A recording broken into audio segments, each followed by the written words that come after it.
राष्ट्रीय राजकारणामध्ये राष्ट्रपती निवडणूक, राज्यसभा निवडणूक, अनेक राज्यांच्या निवडणूक, अगदी मागची लोकसभा निवडणूक, या निवडणुकांमध्ये भाजपची जी राष्ट्रीय स्तरावरची रणनीती ठरली, त्यामध्ये एक मराठी मोहरा सुद्धा आहे आणि तो मोहरा म्हणजे भाजपचे राष्ट्रीय सरचिटणीस, माजी मंत्री विनोद तावडे. सर, तुमचं स्वागत आहे लोकमतमध्ये. मला अजूनही आठवतंय मार्च 2022 नाशिकला भाजपचं चिंतन शिबिर झालं होतं आणि त्या शिबिरानंतर तुम्ही पत्रकार परिषद घेतली होती. तेव्हा तुम्ही 2014च्या विधानसभा निवडणुकीचा डेटा घेऊन आगामी काळात राज्यामध्ये भाजपने काय केलं पाहिजे आणि काय परिस्थिती आहे तो लेखाजोखा मांडला होता आणि नंतर मग ऑपरेशन लोटस झाले. मला असं वाटतं की 2022च्या वेळी पुढच्या 24ची तयारी एका बाजूला चालू होती आणि दुसऱ्या बाजूला खऱ्या अर्थाने जी शिवसेनेमध्ये खदखद होती ती प्रॉपर दिसत होती काय चाललंय ते. पण त्याला एक योग्य वेळ यावी लागते. पण ती वेळ येण्यासाठी वाट रिकामी पाहता येत नाही. त्यामुळे ती वेळ येण्याची वाट पाहणं आणि बरोबर आपली दुसरी तयारी करणं, या रणनीतीवर त्यावेळी भाजप आपल्या पद्धतीने चालू होता. कारण एकनाथ शिंदेने आमदार फोडून आणणं इतकं उपयोगी नव्हतं. तर ज्या प्रकारचं शिवसेना हे नाव, धनुष्यबाण हे चिन्ह हे हिंदुत्वाशी जोडलेलं आहे आणि ते हिंदुत्व इथे दिसत नाही आणि म्हणून ते बाहेर पडत आहे. हा त्यातला भाव उत्पन्न होणं महत्त्वाचं होता की जो झाला आणि मग एकनाथ शिंदे आणि त्यांच्या टीमचं इथे येणं झालं. पण तुम्ही महाराष्ट्रातून दिल्लीला गेलात किंवा तुम्हाला पाठवलं जे काय असेल, त्यावेळी महाराष्ट्रातला एक प्रभावी मराठा नेता दिल्लीत गेला, महाराष्ट्रातून गेला.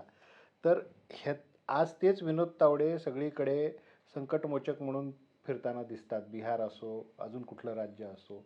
हे संकटमोचक म्हणणं तुम्हाला आवडतं की त्रासदायक वाटतं? ते संकटमोचक हा शब्द बरोबर नाही. मला असं वाटतं की ती अशी मिशन्स असतात, टास्क असतात आणि पक्षाच्या केंद्रीय स्तरावर असे काही नेते लागतात की जे त्या जसं बिहारमध्ये नितीश कुमारांना आम्ही बी जे पीवर आणलं. तर सातत्याने नितीश कुमार बी जे पीच्या सरकारमध्ये होते आणि अचानक लालूबरोबर का गेले, तर याचा आम्ही शोध घेत होतो आणि तो शोध लागला की यांना कुठेतरी काँग्रेस आणि बाकी पक्षांनी ॲश्युअर केलं आहे की तुम्हाला आम्ही इंडिया अलायन्सचं एक पी एमचा चेहरा प्रोजेक्ट करू. नितीशजींना हे माहिती होतं की आपण पी एम होणार नाही, पण 2024ला पी एमचा चेहरा प्रोजेक्ट झाला तर 2025ला बिहारमध्ये त्याचा उपयोग होईल आणि अजून एक टर्म आपण सहज त्यातली जिंकू शकतो, म्हणून ते गेले. आणि ज्या दिवशी ठरलं की कन्व्हिनर हे नाहीत, काँग्रेसचे अध्यक्ष त्यातले राहतील, ती फिल्म जवळजवळ मी ती मीटिंग ही 32-34 वेळा पाहिली आणि जी नितीशजींची बॉडी लँग्वेज होती, ते मुद्दे आम्ही ज्यावेळी चर्चा केली की इथे नितीशजी डिस्टर्ब आहे, आता आपण टॅप केलं पाहिजे आणि झालं. आता ही जे टास्क दिलं जातं ना, हे संकट नसतं, हे तुम्हाला एक दिलेलं मिशन आहे. जे नाही, ट्रबल नाही, शूटर माझा सारखं. माझ्या माझा मुद्दा वेगळा होता हे विचारण्यामागे, की महाराष्ट्रात पहिल्या टर्मच्या वेळी तुम्ही स्वतः, पंकजा मुंडे, एकनाथ खडसे, प्रकाश मेहता, सुधीर मुनगंटीवार, चंद्रशेखर बावनकुळे. हे सगळे नेते अडचणीत आणले गेले किंवा अडचणीत आले. आणले गेले की नाही हे तुम्ही जास्त चांगलं सांगू शकाल, मी आणले गेले म्हणून किंवा आले. त्याच्यामुळे पहिल्या टर्मला जे काही चित्र महाराष्ट्रात झालं त्याचा परिणाम दुसऱ्या टर्मला भाजपला म्हणावं तेवढं यश मिळवण्यात झाला नाही, कारण सगळेच लोक दुखावले गेले होते. आणि त्या पार्श्वभूमीवर तुम्ही दिल्लीला निघून गेलात. तुम्ही जर इथे असतात आणि ही मी जेवढी नावं घेतली ही जर त्यावेळी संकटात आली नसती, अडचणीत आली नसती, तर कदाचित आज जे सगळं मोडतोडीचं सगळं राजकारण सुरू झालेलं आहे त्याला कुठेतरी चाप बसला असता असं वाटत नाही का? ते मला वाटतं प्रत्येकाची त्यावेळेची कारणं वेगळी होती, सगळ्यांची काही समान कारणं होती असं मला वाटत नाही. पण अशावेळी जसं मी विचार केला की माझं तिकीट जर कापलं असेल तर ते कापलं कापलं कापलं म्हणून दुःख करत बसण्यापेक्षा आपल्याला पार्टीने दिलं सुद्धा खूप आहे ना. म्हणजे 35व्या वर्षी मुंबई प्रदेशचा अध्यक्ष, तोपर्यंत सगळे अध्यक्ष 55-60चे व्हायचे, विरोधी पक्षनेता, 20 वर्ष आमदारकी, त्यातले 5 वर्ष मंत्रिपद, 9 खाती, म्हणजे युती सरकारच्या आधी काँग्रेस राष्ट्रवादीमध्ये ती 9 खाती 9 जण सांभाळत होती, नंतर पण 9 जण सांभाळत होती. ती एका माणसाला इतकं पक्षाने आपल्याला भरभरून दिलं आहे आणि एकदा तिकीट नाही दिलं तर माझ्यासारख्या कार्यकर्त्याला असं वाटतं की पक्षाचं काम आपण केलं पाहिजे. मी परवा गोपाळ शेट्टींबरोबर सुद्धा गप्पा मारताना त्यांना स्वतःला काहीच नको होतं, पण 40-40 वर्ष ज्यांनी पक्ष बांधला आहे नाही, त्या ते मला व्यक्तीने मान्य पक्ष नाही. त्यांना स्वतःला नको होतं हे मान्य नाही. त्याचं कारण असं की ते भले आता हे सांगणं झालं की त्यांना पक्षासाठीच पाहिजे होतं वगैरे. खासदारकीच्या वेळेस आहे तिथे पियुष गोयलला आणून दिलं तुम्ही. आता देखील तुम्ही तिथं उपाध्यायांना आणलं. जो माणूस वर्षानुवर्षे त्या मतदारसंघात कष्ट करतोय, बरं ते म्हणतायत की माझं दोष काय ते सांगा, माझी चूक काय ते सांगा, तेही त्यांना सांगत नाही आणि आपण बाहेरची माणसं देतो. पक्षामध्ये बाहेरून घेणाऱ्यांचं स्वागत होतं, मग ते राष्ट्रवादीमधून येणारे असोत, शिंदे गटामधून येणारे असोत किंवा अजून कुठले असोत, त्यांचं कौतुक होतं. आणि जे वर्षानुवर्ष भाजपमध्ये सतरंजा उचलायचं काम करतायत त्यांना काहीच दिलं जात नाही, हे खतखत लोकांमध्ये आहे ना. त्यातली 3 गोष्टी. एक तर संजय उपाध्याय काही पाकिस्तानमधनं नाही आला, हा भाजपचा 25 वर्ष काम करणारा कार्यकर्ताच आहे आणि चांगलं काम करणारा कार्यकर्ता जे ॲप्रिशिएट होतं. पण त्यांना विधान परिषदेचे मार्ग होते ना. नंबर 1. नंबर 2, गोपाळबाई हे नगरसेवक होते, आमदार होते, खासदार होते, नवीन कोणतरी चान्स त्याला मिळणारच आहे. त्यामुळे मला असं वाटतं की बाहेरून आला म्हणजे पाकिस्तानमधनं आला असं नाही. जो कोणी दिला, समजा मी तिथे गेलो तर मला मुळात गोपाळबाईंची लोकसभा लढवायला सांगत होते, मीच नकार दिला. त्यामुळे गोपाळबाईंनी मला आग्र्याला तिकडे घेऊन गेले. मी गेल्यानंतर बोरिवलीमध्ये जे गेल्या 30 वर्षात जितका पैसा गेला तितका त्या 5 वर्षात तिथे गेला, विकास झाला. हे होतच असतं. पण पुन्हा गोपाळबाईंना 100% स्वतःला काही नको होतं, दिलं असं घेतलं असं, पण त्यापेक्षा स्थानिक कार्यकर्त्यांना द्या हा त्यांचा आग्रह होता. तर मला असं वाटतं की त्यावेळीची ती कारणं असतात, त्यामुळे त्या कारणाच्या विषयामध्ये आपण एक रोल प्ले करतो, त्या रोल प्ले करण्यामध्ये आपण यशस्वी होतो, याचा एक वेगळा आनंद असतो. तो बिहारमध्ये असो, यूपीमध्ये असो, राजस्थानमध्ये असो किंवा बोरिवलीमध्ये. याच प्रश्नाची दुसरी बाजू बघूया की भाजपमध्ये गेल्या 5-6 वर्षांमध्ये खास करून जे बाहेरनं लोक आली त्यांना मानाची पदं दिली गेली, त्यांना पक्षाचं धोरण सांगण्याची सुद्धा मुभा दिली गेली. तर यामध्ये तो तुमचा जो निष्ठावंत कार्यकर्ता नेता असतील, कार्यकर्ते मोठे असतील, ते दुखावले गेले आणि ती दुफळी भाजपमध्ये क्लिअर कट दिसते की आयारामांना तुम्ही मानाची पदं दिली. आणि अशी कितीतरी लोक आहेत पक्षामध्ये. केशव उपाध्याय उदाहरण म्हणून सांगायचं तर केशव उपाध्याय असतील, माधव भंडारी असतील, यादी करायला गेलं तर पूर्ण राज्यातून असे अनेक लोक निघतील. 100% एक गोष्ट मान्य करू की प्रामाणिक कार्यकर्ते असतात, त्यांना कधी कधी संधी मिळत नाही, खरं आहे. पण आम्ही बाहेरून माणसं आणली. समजा राधाकृष्ण विखे पाटील आम्ही आणले, कोपरगावमध्ये वाढणे, फरांदे, आम्ही इतके सगळे आमचे सिनियर तिथे होते. एक आम्ही विधानसभा त्या सगळ्या पट्ट्यात संगमनेरमध्ये जिंकली कधीच नव्हती, पण नाही जिंकली तरी चालेल, आणायचंच नाही. नांदेड एक विधानसभा आम्ही जिंकत नव्हतो, अशोक चव्हाण आणले, आणायचे नाहीत. आणि असे आणल्यानंतर त्यांना राज्यसभा दिली, त्यांना इकडे मंत्री केलं. मला असं वाटतं अनेकांना आणून तुम्ही विधान परिषदेला आणलं, त्यांचा काय फायदा झाला? ते मला असं वाटतं की विधान परिषद, जसं समजा आम्ही प्रवीण दरेकर आणले, बरोबर, तर प्रवीण दरेकरांचं मुंबई कोऑपरेटिव्ह या विषयामध्ये असणारं काम, योगदान त्यातलं, ते माघाटने जिंकलेले होते आणि त्या अर्थाने त्यांना आणल्यानंतर त्या ठिकाणी रोल दिला. आता जे नेहमीच मला असं वाटतं की सपोर्टिव्ह रोलमध्ये प्रवक्ता, कोषाध्यक्ष, व्यवस्था असे जे लोक असतात, अशांना संधी इन जनरल पक्षाला ठरवावं लागतं किंवा निवडणूक असो नसो, एक 20% असे कार्यकर्ते आम्ही काही करून देणार. जसं 95ला सरकार आल्यानंतर राज्यपाल नियुक्तमध्ये इंदुताई नाकाडे, शालिग्राम बसय्ये बंधू, ही अशी जुनी मंडळी आमची, त्यावेळी प्रमोद महाजनाने आग्रह करून किंवा हे वर्ष कधीच भाजपचं सरकार येणार नाही, टिपॉईट जप्त होईल तरी पण काम करणारी माणसं आहेत. शांताराम बापू करमळकर होते, जे संघटनामुळे अशांना संधी त्यावेळी दिली होती. पण मला असं वाटतं की त्यावेळेचं राजकारणचं स्थैर्य आणि आजची स्थिरता यात खूप अंतर आहे. त्यामुळे त्यावेळी त्या प्रकारच्या पद्धतीनेच नेतृत्व निर्णय घ्यावा लागतो. जे लोक तुमच्याकडे आले त्याच्यात हर्षवर्धन पाटलांसारखे होते, ते म्हणायचे की मी भाजपमध्ये आलोय, मला आता शांत झोप लागते. आता ते गेले तुम्हाला सोडून, मग आता तुम्ही त्यांची झोप अडचणीत आणणार. मला असं वाटतं की ईडी जे आपलं काम करते ना, ते असं कुठेतरी कथोकल्पित काम करत नाही, काहीतरी असतं ते त्या त्या प्रोसेसमध्ये निघतं एवढं त्यातलं असतं. मग आता मग ईडीच्या भुजबळांच्या कारवाया बाबतीत काय समन्स भुजबळांनी आज सांगितलं ना, म्हणजे राज्याच्या पुस्तकात त्यांनी म्हटलं, त्यांनी आज स्पष्ट केलं की असं काही माझं नाही आहे. पण तुम्हीच होतात त्या आंदोलनात, तुम्ही देवेंद्र फडणवीस. 70,000 कोटीचे घोटाळे झाले जलसिंचनामध्ये. गाडीभर आमच्याकडे पुरावे आहेत. त्या गाडीच्या अग्रभागी तुम्ही देवेंद्रजी होतात. ती गाडी कुठे गेली आणि ते पुरावे कुठे गेले मग? नाही, मग हा जो प्रश्न विचारतात ना, की बाबा तुम्ही अशा प्रकारे भ्रष्टाचाराचे आरोप असणाऱ्या अजितदादांना बरोबर का घेतलं, असा प्रश्न लोक विचारतात. माझा त्यांना प्रतिप्रश्न आहे, 2014ला 123 भाजपला मिळाले, उद्धव ठाकरे विरोधी पक्षात बसले, एकनाथ शिंदे विरोधी पक्ष नेते झाले. त्यावेळी आमचं 6 महिने सरकार जे बनलं आणि चाललं ते ताजा ताजा भ्रष्टाचारी असणाऱ्यांच्या समर्थेवर चाललं. त्यावेळी लोकांनी हे प्रश्न नाही विचारले आणि आज हे विचारताय. नाही, पण त्याचं समर्थन नाही होऊ शकत ना.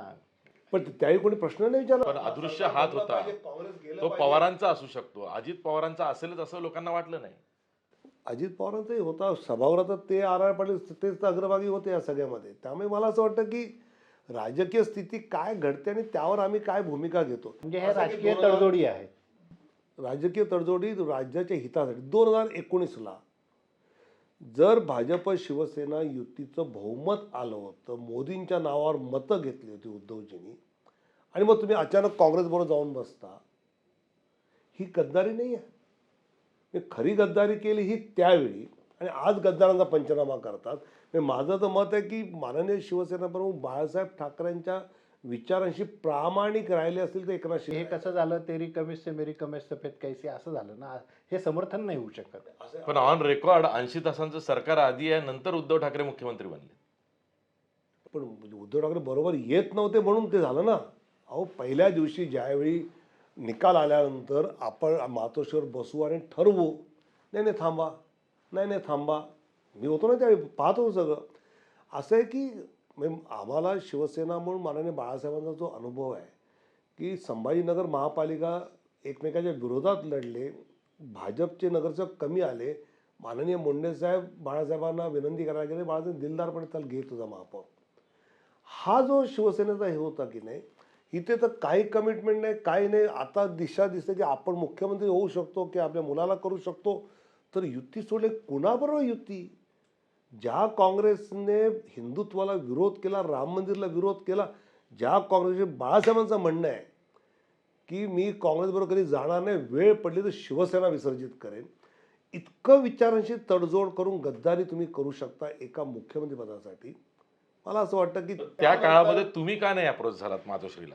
झालोच होतो, आधी प्रमोदजींबरोबर किती वेळा गेला असं? झालोच होतो, पण त्यांच्या डोक्यात जे मुख्यमंत्रीपद घुसलं होतं ते तयारच नव्हते काही चर्चा करायला. मी तुम्हाला जो पहिला प्रश्न विचारला होता ना, तो थोडासा टॅक्टिकल यासाठी आहे की ती जी नाशिकची पत्रकार परिषद आणि त्याच्या आधी चिंतन शिबिर झालं, त्यामध्ये तुम्ही 2014चे कॅल्क्युलेशन्स मांडले होते की आपल्याकडं 28% मतं पक्षाची म्हणून स्वतःची आहेत, त्याच्या खाली आपण कधी येणार नाही, त्याच्या वर गेलो तर सत्ता येते, आणि मग वर गेलो तर सत्ता येतं तर समोर महाविकास आघाडी आहे. मग आता काय? आणि मग पुढे 3-4 महिन्यामध्ये ऑपरेशन लोटस झालं, म्हणजेच विधान परिषदेच्या निकालाच्या रात्रीच बंड झालं. हे कसं काय झालं? हे सगळं जुळून आलं. हे मला वाटतं की मतं वाढवायची जी आम्हाला होती, 29 वरनं आम्ही 35-38 पर्यंत जाण्याचा जो प्रयत्न होता तो जनतेत जाणं. त्याचवेळी इथे ज्या राजकीय घडामोडी होत होत्या त्या आम्ही नीट बारकाईने ऑब्झर्व करत होतो सातत्याने. म्हणजे आता तर त्यातल्या बऱ्याच गोष्टी धर्मवीर 2च्या सिनेमातनं लोकांना कळायला आले, कसं गटनेत्याला अपमानित केलं जायचं, कसं इव्हेंट मॅनेजर्स पार्टी चालवायला लागले होते, आलेले तरुण सगळे चालवायचे. अशा वेळी तर जे दुःख होतं, म्हणजे मंत्र्यांना वर्षा बंगल्यावरच्या गेटवर तास 2-2 तास, जसं भास्कर जाधव शिवसेना सोडून राष्ट्रवादीत गेले होते, मातोश्रीच्या बाहेर 3 तास उभं राहावं लागून गेले होते. आता पुन्हा आले ते उभाटामध्ये, तो भाग वेगळा. मला असं वाटतं की ही जी आहे ना, आणि कुठल्याही नेत्याला आपल्या पक्षातले 35-38 आमदार आपल्याला सोडून निघालेत हे कळत नाही. नाही, त्या नेत्याचा पक्षावर कंट्रोल नाही. ठाकरेंचं सरकार जसं चाललंय तसं चालू राहिलं असतं आणि ते त्यांच्या अंतर्गत कलहामुळेच पडलं असतं, तर त्याच्यात भाजपला चांगली संधी होती. पण आता जे काही कडबोळ्याचं राजकारण झालं आणि हे जे काही जोडतोड झाली, अजित पवारला घेणं, एकनाथ शिंदेंना घेणं, ह्याच्यामुळं भाजपचं जे शतप्रतिशत भाजप स्वप्न होतं, जिथं तुम्ही 288 जागा लढवू शकण्याची क्षमता असताना आज तुम्हाला 150 जागा लढवाव्या लागतात. मला असं वाटतं की त्यावेळेच्या राजकीय स्थितीमध्ये तो निर्णय अतिशय योग्य होता. आणि आता अमितभाईंनी परवा म्हटलं की 2029ला आम्ही आमच्या ताकदीवर जाणार आहोत. मग आता जे तुमच्यासोबत दोघं सोबत आहेत तेही तयार आहेत जायला. म्हणजे ते भाजपमध्ये विलीन होतील की कसं? मग कारण मला असं वाटत शतप्रतिशत नाही. कसं होणार ते? मला असं वाटत नाही विलीन होतील असं. पण जसं अजितदादांनी घोषणा केली की सगळ्या स्थानिक स्वराज्य संस्था आम्ही बिना युतीच्या लढणार आहोत आमच्या ताकदीवर. शिवसेनेचा अर्धा त्या भाग कार्यकर्त्याला जे लढायचं आहे, जिल्हा परिषद, पंचायत समिती, नगरसेवक, त्याला लढायची पूर्ण. पण तुम्हाला असं वाटत नाही की तुम्ही एकनाथ शिंदेंना सोबत घेतलं, शिवसेनेमध्ये फूट पडली, भावाभावात फूट पडली, घराघरात फूट पडली, त्याच्यामुळे शिवसेना दुबंगली गेली आणि या सगळ्याचा परिणाम आता जे विधानसभेच्या उमेदवाऱ्या बघतोय, आई आणि वडील एकमेकाच्या विरोधात उभे आहेत, काका पुतण्या एकमेकाच्या विरोधात, भाऊ भावाच्या विरोधात उभा आहे, हे असं महाराष्ट्र हवा होता का भाजपला? असा अजिबात नको होता. पण याला जबाबदार एक माणूस झाला तर 19ला गद्दारी करणाऱ्या शिवसेनेच्या उद्धव ठाकरेंमुळे. मग मुद्दा तोच येतो ना की त्यांनी केलं म्हणून आम्ही केलं. मग आम्ही काय संन्यास घ्यायचा? असं होऊ शकत नाही. आम्ही जर प्रामाणिकपणे जनादेश पाळून पुढे चाललो होतो, त्यात कोणी गद्दारी केली, हां बाबा त्यांनी केली गद्दारी, जाऊ दे, आपल्याला, आम्ही राजकारणात आहोत ते सत्तेतना महाराष्ट्राची प्रगती करण्यासाठी आहोत, विरोधी पक्षात बसून प्रगती करायला नाही. विनोदजी, हे आमच्या मनात स्पष्ट आहे. आणि सत्तेत बसत असताना कुठल्या गोष्टीवर कॉम्प्रोमाइज करायचं, कुठल्यावर नक्की नाही करायचं, ही आमच्या डोक्यात क्लॅरिटी आहे. हे जे काही आता चित्र महाराष्ट्रासमोर उभं आहे उमेदवारीच्या निमित्ताने, हे कॉम्प्रोमाइजचं आहे की तत्वाचं आहे की हे गद्दारीचं आहे उद्धव ठाकरेंनी केलेलं. म्हणजे महाराष्ट्राविषयी ज्यावेळी मी बाहेर आता ऐकतो, मलाच वाईट वाटतं की काय म्हणजे बिहारमध्ये, युपीमध्ये लोक म्हणतात यार ये वो महाराष्ट्र नाही आहे. किंवा मी ते गमतीने एक गोष्टही सांगत होती, महाराष्ट्रात कोण कुठे, काय कुठे, हा इकडे, तो तिकडे, तो इकडे, हा इकडे, काही केलं तरी सगळं सारखंच वाटतंय. म्हणजे तुम्ही सुद्धा एका दमात कोण कुठल्या पक्षात आहे सांगू नाही शकणार. अवघड जातं कधी कधी. त्यामुळे मी म्हटलं की एक कुटुंब असतं, आई वडील असतात, त्यांना एक मुलगा एक मुलगी असते, वडिलांची आई असते आणि त्यांच्याकडे एक मांजर, त्यांचं पेट असतं. तर हे 6 जणांचं कुटुंब आहे. तर आजी नातवाला म्हणते 6 आकडा काय बरोबर नाही, तू असं करे कुत्रा घेऊन ये. मी आपण 7 हो.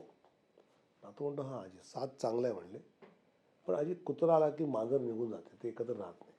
हां हे खरं आहे म्हणले. मग असं कर, तू लग्न कर, सून आली की आपण 7 हो. हां हां म्हणले, पण ताई लग्न करून जाईल म्हणले. तर पुन्हा 6 झाले म्हणले. अरे पण तुला मूल होईलच ना. हां आजी तू मरशील पण ना म्हणले. म्हणजे काही करा ते तसं तसं, हा इकडे तो तिकडे. म्हणजे महाविकास आघाडीच्या विरोधात महायुतीतला महायुतीमध्ये गेला, तो इकडे गेला.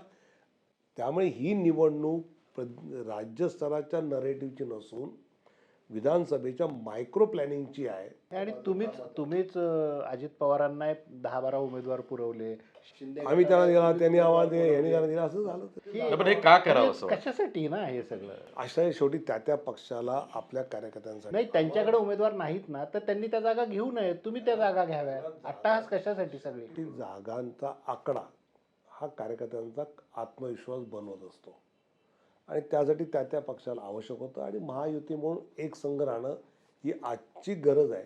आणि त्यामुळे उगाच जागा वाटपावरनं भांडण करण्यात काही पॉईंट नाही. ठीक आहे, तुम्ही घ्या, उमेदवार नाही आहे, हा घ्या, असं करून ते आम्ही केलं. उमेदवारासहित जागा दिल्या. पूर्ण नाही. विनोदजी, मी तुम्हाला वारंवार त्या एका प्रश्नावरती का नेतोय, याचं कारण असं आहे की 2014ला यश मिळालं भाजपला, 2019ला यश मिळालं आणि नंतर मग महाविकास आघाडीचा प्रयोग झाला. तुमच्या असं लक्षात आलं की आपला वोट शेअर जो आहे तो जर का वाढवायचा असेल तर विदाऊट शिवसेना तो वाढत नाही, हे लक्षात आलं म्हणून मग बंड झालं असं तर नाही? नाही, उलट शिवसेना नसताना तो वाढू शकतो. कारण शिवसेना काँग्रेसबरोबर गेल्यामुळे हिंदुत्वाचा जो वोटर होता तो आमच्याकडे यायला लागलाच होता. म्हणजे खरं म्हणजे एकनाथ शिंदेंचा ग्रुप आम्ही जोडला, कारण महाराष्ट्राला प्रगती जर करायची असेल तर चांगलं स्थिर मजबूत सरकार पाहिजे जे काम करणार आहे. घरात बसून माझं कुटुंब माझा विचार हे नाही चालणार. त्यामुळे ते आम्ही केलं. ते नसतं केलं तर शिवसेनेचा जो बेस आहे हिंदुत्वाचा तो पूर्ण आमच्याकडे सरकला असता पुढच्या 2.5 वर्षात आणि आम्ही 29 वरनं 38-42% नक्की गेलो असतो. पण त्या 2.5 वर्षात जे महाराष्ट्राचं नुकसान झालं असतं ते अमाप झालं असतं आणि म्हणून शेवटी भाजपला पर्याय नव्हता की यांना घेऊन आपण एक महायुतीचं सरकार बनवू, जे बनवलं आणि आपण विकास पण मागच्या दोन्ही निवडणुका देवेंद्र फडणवीस मुख्यमंत्री पदाचा चेहरा म्हणून लढले. पक्षाला पहिल्या वेळी यश मिळालं, दुसऱ्या वेळी जे काही झालं ते महाराष्ट्राला पहिल्या वेळी चेहरा आम्ही दिला नव्हता. स्वतः नरेंद्र मोदी नागपूरच्या सभेत 19ला बोलले ते स्वतःच होते. म्हणाले मी पुन्हा येईन. पण जर 19ला पुन्हा येईल म्हणाले, आपण 14च्या जर 2014च्या सगळ्या आमच्या जाहिराती नाही, जाहिराती नाही, नागपूरच्या सभेत ते बोलले होते. अच्छा नेता मिलाय, ते ज्या ते पद्धतीने प्रदेशाध्यक्ष होते देवेंद्र फडणवीस तेव्हा 2014ला. सेम आता ते कालही बोलले, नरेंद्र मोदी आणि अमित शहा दोघांनीही देवेंद्र फडणवीसांची इच्छा पूर्ण होईल असं बोलले. ती विमानतळाची फक्त विमानतळाची. भाजपचं निवडणुकीचं नेतृत्व देवेंद्र फडणवीसांचंच आहे, महायुतीचं एकनाथ शिंदेचं आहे, ही आमच्यात क्लॅरिटी आहे. नाही, पण काल देवेंद्र अमित फडणवीसांची जी इच्छा आहे शहानी त्याचं काय? शिराळ्यामध्ये नाही, देवेंद्र फडणवीसांची जी इच्छा आहे त्याचं काय? ते मला त्यात ठरलं आहे ना की निवडणुकीनंतर एकत्र बसून ठरवू आपण. नाही, मग जी त्यांची चर्चा असते असं की- देवेंद्रजींची इच्छा ज्यावेळी एकनाथ शिंदे आले त्यावेळी पण होती, पण पक्ष हितासाठी राज्याच्या हितासाठी देवेंद्रजींनी आपल्या इच्छेला मुरड घातली आणि मुख्यमंत्री राहिलेल्या माणसाला उपमुख्यमंत्री म्हणून काम करणं सोपं नसतं, पण पक्षासाठी आणि राज्यासाठी त्यांनी ते स्वीकारलं, हे कौतुकास्पद आहे. कालच्या शिराळ्याच्या सभेमध्ये अमित शहा असं क्लिअर कट म्हणालेले आहेत जाहीर सभेत की देवेंद्र फडणवीसांना जिंकवा, महायुतीचं सरकार आणूया. याचा अर्थ काय घ्यायचा? याचा अर्थ महायुतीचं सरकार आणूया. देवेंद्र फडणवीसांना जिंकवा, शिराळ्यात कशाला? ते भाजप देवेंद्रजींच्या नेतृत्वाखाली इलेक्शन लढते आहे, तर भाजपला जिंकवा. पण आम्ही एक चर्चा नेहमी ऐकतोय की विनोद तावडे महाराष्ट्रात येणार, महाराष्ट्रात मुख्यमंत्री पदाचा तो एक स्ट्रॉंग चेहरा असू मराठा शकतो, चेहरा. होऊ शकतो, मराठा चेहरा आहे. ही आणि तुम्ही असं म्हणालात की ज्याच्या नावाची चर्चा होते तो कधीच मुख्यमंत्री होत नाही. पण असं नाही ना, तुमच्या नावाची आजच नाही, सातत्याने चर्चा सुरू आहे तुम्ही दिल्लीत गेल्यापासून. एक तर मी स्पष्ट केलं आहे की ओनली राष्ट्र, नो महाराष्ट्र. मला देश पातळीवर काम करताना जो आनंद मिळतो, मी म्हटलं असं 20 वर्ष आमदार, मंत्रीपद इतकं सगळं झाल्यानंतर आता आपल्या राज्यातलं राजकारण संपलं, आता आपण राष्ट्रीय स्तरावर करतो. समजा पक्षाने सांगितलंच तर? मला पक्षाने विचारलं होतं की तुला विधानसभा लढायची आहे का, मी नाही म्हटलं मला देश पातळीवर काम करायचं आहे, मी स्पष्ट केलं. विनोदजी, तुम्ही आता राष्ट्रीय स्तरावरनं महाराष्ट्राकडे बघताय किंवा महाराष्ट्राची ही निवडणूक सुद्धा तशाच आशयानं बघताय. काल जेव्हा पंतप्रधान नरेंद्र मोदींनी धुळ्याच्या सभेमध्ये एक है तो सेफ है हा नारा कधी दिला? जेव्हा योगी आदित्यनाथांचा नारा भाजपनी सगळीकडे पसरवायला घेतला, कटेंगे तो बटेंगे. लक्षात आलं की आपण निगेटिव्ह लाईनवरती प्रचार करतोय, म्हणून मग मोदींनी तो पॉझिटिव्ह लाईनवर आणला, एक है तो सेफ है.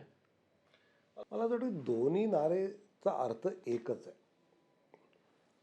आम्हाला स्पष्ट म्हणायचं आहे की देशातली जनता जर न विभागता राहिली,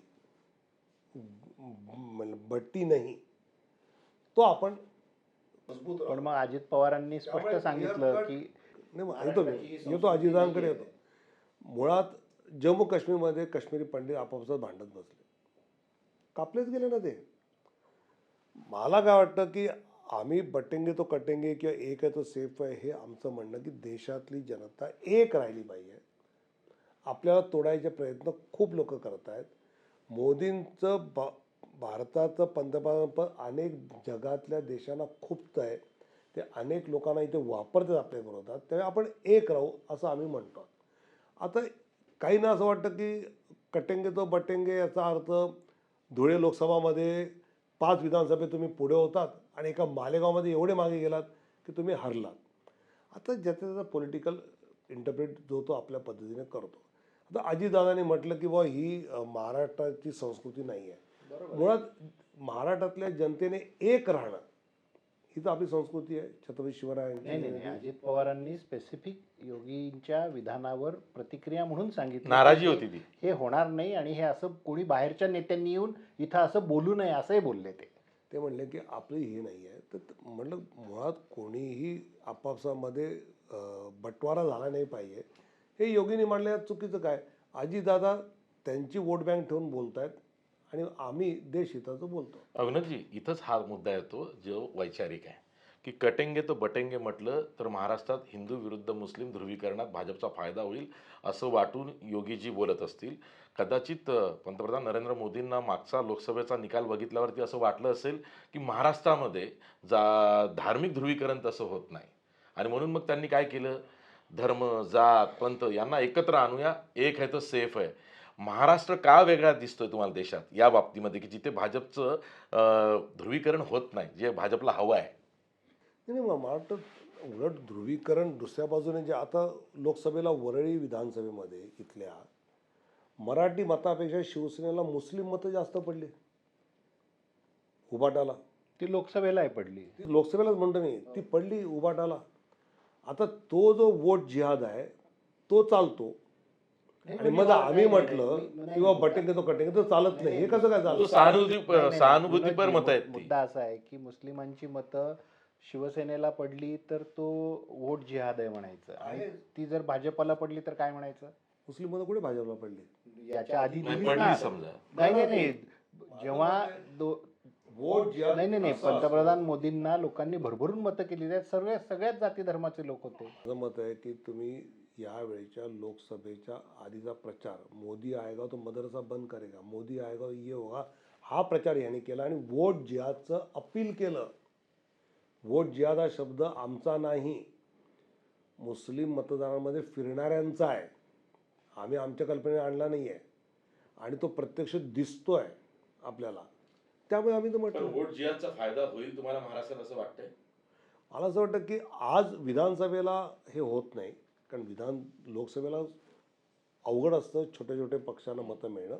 पण आता MIM आहे, सपा आहे, वंचित आहे, हे सगळे असल्यामुळे मनसे आहे तुमची लाडकी. मनसे आहे त्यातली, आमचे आमचे त्यांनी आम्हाला बिनशर्त पाठिंबा दिलेला आमचा पक्ष आहे. त्यामुळे वैचारिक दृष्ट्या आम्ही, पण आता तुम्ही त्यांच्या विरोधात आणि ते तुमच्या विरोधात उभे राहिले. मला असं वाटतं की त्यांनी त्यांच्या जागा लढवायचं ठरवलं. एकट्या मुंबईच्या त्यातल्या 27 जागी त्यातल्या तुम्हाला काही त्यांनी उमेदवार दिलेत. ठीक आहे, काही ठिकाणी आम्ही त्या शिवडीला त्यांना पाठिंबा दिला आहे. आम्हाला अमितच्या इथे पाठिंबा द्यायचा होता त्या ह्याच्यामध्ये. पण तो आतून पाठिंबा आहे अमितला. नाही, मला असं वाटतं की देवेंद्रजी आणि एकनाथजी या विषयात बोलून या 1-2 दिवसात त्यातली धोरण ठरवतील आणि मग ते स्पष्ट होईल त्यातलं. पण आम्ही तुम्ही शिवडीमध्ये जाहीरपणे दिलाय तो जाहीरच केलेला आहे जाहीर महायुती केला. बाळा नांदगावकरांना. तिथे उमेदवारच नाही दिला तुम्ही. दिलाच नाही, आम्ही पाठिंबा दिला. महाराष्ट्राच्या निवडणुकीवर येऊ किंवा बहुतेक ठिकाणी तिरंगी चौरंगी अशा लढती लागलेल्या आहेत. बंडखोर आहेत, अपक्ष आहेत, छोटे मोठे पक्ष आहेत आणि इकडं महायुती महाविकास आघाडी आहे. काय चान्सेस दिसत आहेत?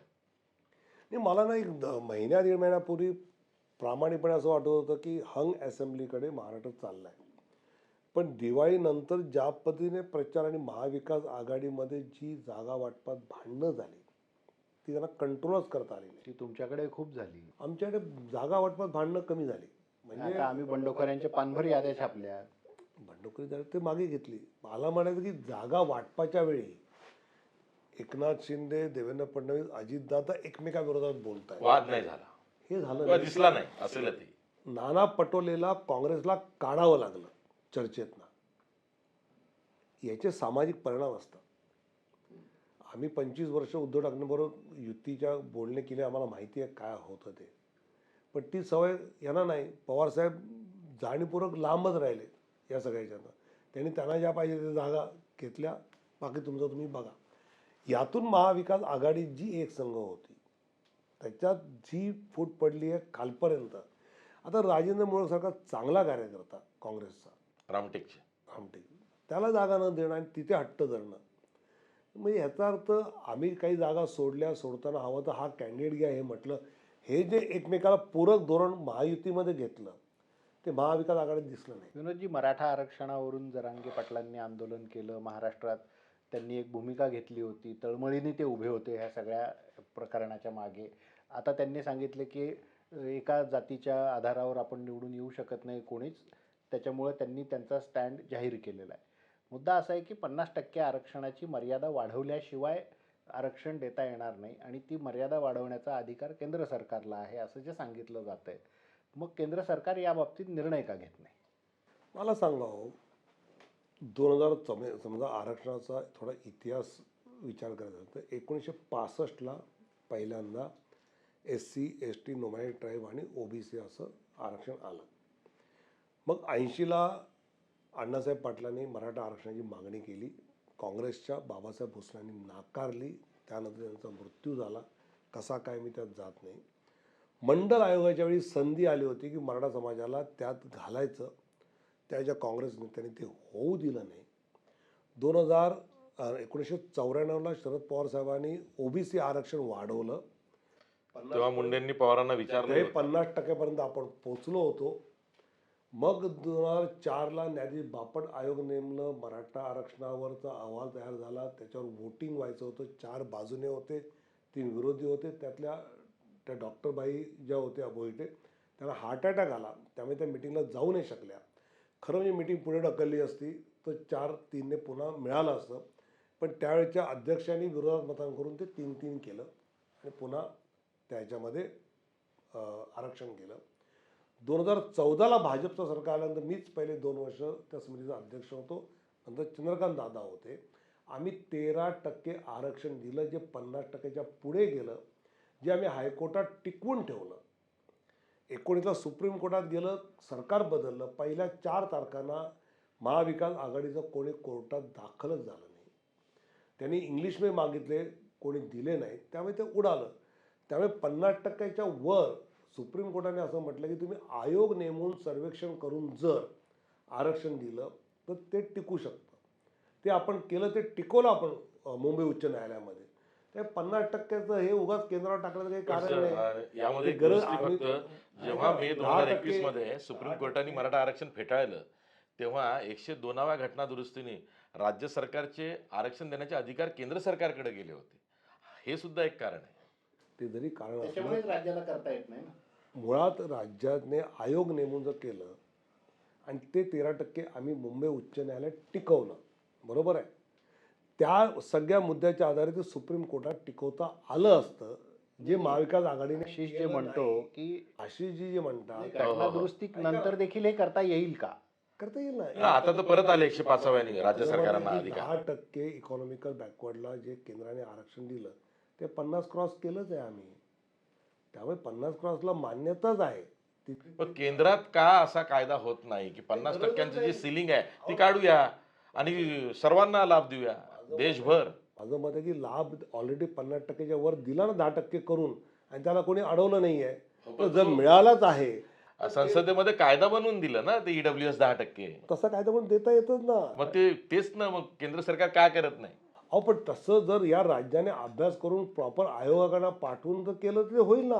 मग आता हे 2.5 वर्ष तर तुमचंच सरकार होतं. आता करू ना. आता मला वाटतं निवडणुका लागल्या त्यानंतर करू. आम्हाला मराठा समाजाला आरक्षण द्यायचं का? आमचं स्पष्ट मत आहे की हरियाणामधला जाट असेल, गुजर असेल, पाटीदार समाज. पटेल असेल किंवा मराठा असेल, हा समाज मूळ जमीन मालक होता. ज्यावेळी ॲग्रिकल्चर इन्कम देशभरातल्या याच्यात 40% होतं, आज ते 12%वर आलं आहे.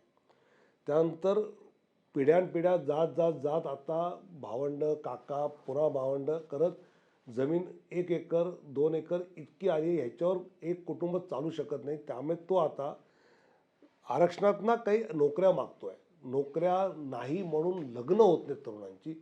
ही मराठा समाजाची आज स्थिती आहे. त्यामुळे त्याला आरक्षण देणं ही गरज सामाजिक आहे. ते द्यायचं आहे. या विषयात एकनाथ शिंदे, देवेंद्रजी आणि अजितदादा खूप स्पष्ट आहेत.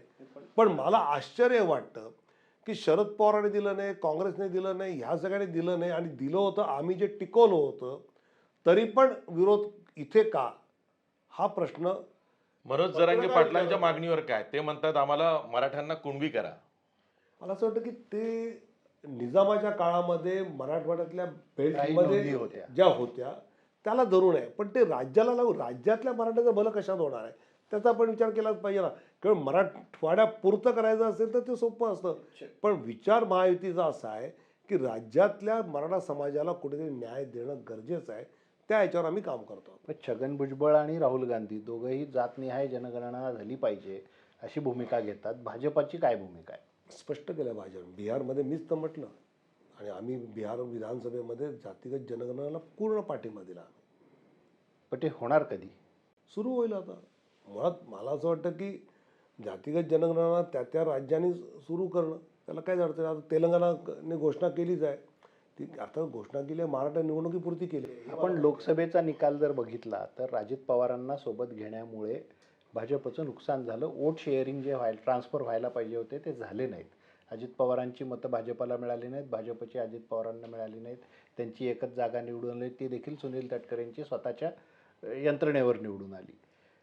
त्या आणि नंतर जे काही भाजपच्या संघाच्या मुखपत्रातून असेल वगैरे ज्या पद्धतीची अजित पवारांवर टीका झाली, अजित पवारांना सोबत घेण्यामुळे भाजपचं नुकसान होतं आहे असा एक सार्वत्रिक मतप्रवाह असताना पुन्हा अजित पवारांना सोबत घेण्याचा आग्रह का बरं धरला गेला? एक गोष्ट तुम्ही स्पष्ट डोक्यात घ्या की अजितदादांना 149-150ची मेजॉरिटी होती एकनाथ शिंदे आणि BJP.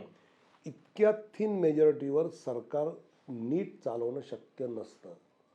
त्यावेळी अजितदादांसारखा एक मोठा 40-42चा गट येतोय, तर तो आला तर मग लाडकी बहीण असेल, शेतकरी शून्य बिल असेल, असे सगळे निर्णय करणं आणि विरोधी भाग सुद्धा खेळखेळा होतो. हे सगळं सोपं होतं.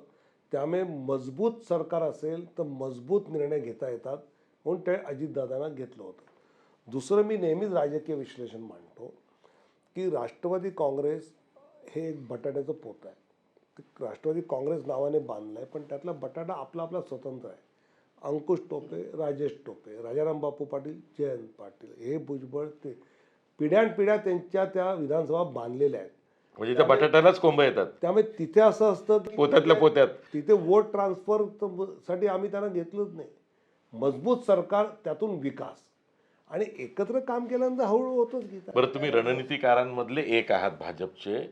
मायक्रो मॅनेजमेंट ऑफ वोट्स म्हणजे नेमकं काय मला सांगा. मुस्लिम आणि दलित मतांचं micro management of votes Bhajap कसं करेल? नाही, मुळात आता उदाहरण घ्या की लाडकी बहीण योजना, याचे जे लाभार्थी आहेत, शेतकरी शून्य बिल आलं, याचे जे लाभार्थी आहेत ते कुठलेही मुस्लिम असतील, दलित असतील, मराठा असतील, कोणी असतील, या सगळ्यांपर्यंत पोहोचणं की, आणि तुम्हाला एकनाथ शिंदेने, देवेंद्र फडणवीसांनी, अजितदादांनी हे 1500 रुपये तुमच्या खात्यात दिले आहेत कि दीदी आपको क्या लगता है, इसके लिए आपको नहीं लगता कि आपने देना चाहिए वोट? परिणाम होतोय. हे जाऊन डायरेक्ट इमोशनल अपील करणं, कुठल्याही माता भगिनीच्या खात्यात 1500 रुपये येणं ही मोठी गोष्ट नाही, ही चांगली गोष्ट आहे. महिलांना पैसे मिळत आहेत, त्यांना आत्मनिर्भर होता येतं, हे सगळं मान्य आहे. पण ह्याचा थोडा तरी आपण एक गंभीरपणे जर विचार केला, 46,000 कोटी रुपयाचा बोजा तिजोरीवर दरवर्षी येणार. आता तुम्ही सांगता की नाही आम्ही 2 ने 3,000 देऊ, म्हणजे हा 1 लाख कोटीचा बोजा दरवर्षी येणार असेल. राज्यात डोक्यावर 7 लाख कोटीचं कर्ज आहे. अशा परिस्थितीमध्ये हे असे पैसे वाटणं आणि फुकट देणं, मोदीजी सुद्धा म्हणाले होते असे रेवड्या वाटून काही होत नाही. मग कशासाठी? फक्त मतांसाठी आणि सत्ता मिळवण्यासाठी? मग असं आहे की आम्ही राजकारणामध्ये पॉलिटिक्स ऑफ इनडायरेक्ट बेनिफिट आणि पॉलिटिक्स ऑफ डायरेक्ट बेनिफिट याचं आम्ही प्रॉपर ब्लेंडिंग केलं आहे. म्हणजे कोस्टल रोड आहे, हायवेज आहेत, इरिगेशन आहे, हे चांगल्या, म्हणजे प्रधानमंत्री ग्राम सडक योजना ज्यावेळी अटलजीने आणली, मला असं वाटलं की फक्त रस्ता होतो आहे, पण रस्ता नाही झाला. तो रस्ता झाल्यामुळे त्या गावातली मुलं शाळेत शिकायला जायला लागली STने. त्या गावातलं सिरियस पेशंट हॉस्पिटलला पोचल्यामुळे जीव वाचला. त्या गावातल्या शेतकऱ्यांचं प्रॉडक्ट मार्केटमध्ये जायला मिळालं. हे जे politics of indirect benefit, infrastructure development वगैरे वगैरे आहे, हे आम्ही चांगल्या प्रकारे एका करतो. त्याचवेळी पॉलिटिक्स ऑफ डायरेक्ट बेनिफिट जो आहे की या राज्यातल्या माता भगिनीला स्वतःचा एक अभिमानाची गोष्ट, तिला वाटलं तिच्या भाच्याला, तिच्या आईला, तिच्या बहिणीला, कोणाला काही घ्यायचं आहे 200 रुपयाला, तर तिला ते नसतात, तिला कुटुंबाला कॉन्ट्रीब्यूट करायचं. हा शेवटी मायबाप सरकारला प्रत्येकाचा विचार करणं. नाही, दुसरीकडे मोठ्या प्रमाणावर बेरोजगारी आहे ना, लोकांना रोजगार नाही. तर गावात तुम्ही जाऊन बघा, पारावर तरुण पोरांची टोळी बसलेली असते, त्यांच्या हाताला काम नाही. त्यांच्या हाताला काम दिलं, चांगल्या महिलांना, ज्या महिलांना काही ना काहीतरी कलागुण आहेत त्यांच्यात, त्याच्यासाठी त्यांना मदत केली, त्याला कोणी विरोध केलाय? पण ते करतोच ना. पण फुकट पैसे वाटण्यामुळे सरकार कसं चालेल? काँग्रेसने 3,000 कोटी घोषित, म्हणून आपण केलं का? नाही, आम्ही तर आधी केले आणि आम्ही द्यायला चालू केलं. काँग्रेस तो घोषित करतं पण देत नाही. त्याच्यावर त्यांनी ऑब्जेक्शन घेतलं. हा कर्नाटकचा आणि हिमाचल प्रदेशचा, आम्ही खरं ते सांगितलं. जे कालच इलेक्शन कमिशनकडे येऊ दे ना, आम्ही खोटं काय बोललो. त्यांच्या मुख्यमंत्र्यांनी घोषित केलं की आम्ही देणार नाही, ते आम्ही लोकांसमोर पण आणलं. आजच डी के शिवकुमारांची पत्रकार परिषद झाली याच मुद्द्यावर. हो. असं काहीच झालेलं नाहीये. त्यांनी मोठा प्रचार त्यांनी करतात. घोषणा केलेल्या आहेत. पण त्या सुरू आहेत त्यांच्या. त्यामुळे त्या स्कीम सुरू आहेत आमच्या. मी ऑथेंटिक ती सगळी माहिती मी गोळा केली, मला माहिती आहे ना. तिथल्या महिलांनी काय त्यांनी काहीतरी मिळणार म्हणून कर्जावर घेतलं आणि जप्ते आले त्यांच्या सगळ्या आता साहित्यावर. विनोदजी, आपण आता मुलाखतीच्या शेवटच्या टप्प्याकडे येऊ. मला एक थोडं अस्वस्थ करणारा प्रश्न आहे की ज्या पद्धतीचा प्रचार आणि प्रसार सध्या सुरू आहे, सदाभाऊ खोत काहीतरी बोलतात, ते अत्यंत घाणेरडं बोलले. ते त्याच्यानंतर त्याला उत्तर देणारे सुद्धा संजय राऊत असो, आशिष शेलार असो, नितेश राणे असो किंवा अजून कोणी असो, कुत्रा काय, टॉमी काय, कुठे घेऊन चाललो, ही प्रचाराची पातळी आपल्याला अपेक्षित आहे का? का करतोय आपण हे? पूर्ण सदा कोण जबाबदार आहे ह्याला? हे मला वाटतं की महाराष्ट्रातलं राजकारण जे खराब झालं मी म्हणतो ना, ते हेच आहे. हे तुम्ही मान्य करताय? हो हो, गडूळ झालंय, खराब झालं. घडून जाय. मला आठवतं मी विरोधी पक्षनेता म्हणून विलासराव देशमुख, अजितदादा, सुनील तटकरे एवढी टीका, कडाडून टीका करायचो. पण लंच ब्रेकमध्ये विलासरावांची चिठ्ठी यायची की विनोदजी घरून डबा आला, येता का? आणि मी जायचो जेवायला. सुनील तटकरे माझ्या केबिनला जेवायला यायचे. म्हणजे आमचा मुद्द्यावर वाद होता. व्यक्तिगत संबंध आमचे कधीच खराब झाले नव्हते. जे गेल्या 19च्या गद्दारीनंतर हे झालंय महाराष्ट्राचं राजकारण. अगोदर मी 14 नाही पासून नाही, 2000 नाही नाही नाही नाही नाही 14 नंतर म्हणतो. नाही नाही, प्रत्येक गोष्ट आपण गद्दारीकडे नेणं आणि नाहीये का? माझा मुद्दा नाहीये का? नाही, नाही. म्हणून हे असं बोलू द्यायचं का? गद्दारी नव्हतं, चुकीचं आहे. मग हे कोणी थांबवायचं? सदाभाऊ खोत नाही, तुम्ही सगळे हा, फोन ज्येष्ठ केला नेते तुम्ही? आहात. गेला फोन. हा. सदाभाऊ शरद पवार आपल्या राज्यातले सिनियर नेते आहेत. त्यांच्या मुद्द्यावर काही बोला, पण राजकीय प्रचार या पातीला नेऊ नका. त्यामुळे सगळ्या प्राण्यांची नावं घेऊन झाली आता महाराष्ट्रात, काही उरलंच नाही. शेवटचा प्रश्न. हे या म्हटलं छत्रपती शिवरायांच्या, शाहू फुले नाही, आमची आंबेडकरांच्या अपेक्षा हीच मराठा. आहे की तुमच्यासारख्या ज्येष्ठ नेत्यांनी त्या त्यावेळी मी लोकांना लगेच समज दिली पाहिजे, लगेच थांबवलं पाहिजे. लगेच त्या दिवशी लगेच बोललोय मी. सर, शेवटचा प्रश्न विचारतोय, पुन्हा विचारतोय. निकालानंतर भाजपचा मुख्यमंत्री होऊ शकतो का? आणि तशी परिस्थिती येईल तर भाजप स्वतःचा मुख्यमंत्री देईलच का महायुतीमध्ये? आज असं ठरलंय की एकनाथ शिंदेच्या नेतृत्वाखाली महायुती निवडणूक लढते आहे. मुख्यमंत्री कोण हे निवडणूक झाल्यानंतर पुन्हा एकत्र बसून ठरवायचं. ते आज याविषयी काही सांगता येत नाही. म्हणजे मोदी शहा जे काही निर्णय घेतील तो एकनाथ शिंदेनाही मान्य असेल, अजित पवारांनाही मान्य असेल, देवेंद्र फडणवीस आणि भाजपलाही मान्य असेल. एकनाथ शिंदे, अजितदादा, देवेंद्र फडणवीस आणि केंद्रीय नेतृत्व बसून मिळून चर्चा करून त्यावेळेच्या राजकीय सामाजिक स्थितीवर निर्णय घेतील. आणि जर का विरोधी पक्ष नेतेपद घ्यायचं झालं महायुतीकडे तर मग अशी वेळ येणारच नाही. ठीक आहे. याच नोटवरती Confidence. थांबूया. Great. यस, तुम्ही वेळात वेळ काढून आलात आणि ही मुलाखत दिली. धन्यवाद. थँक्यू.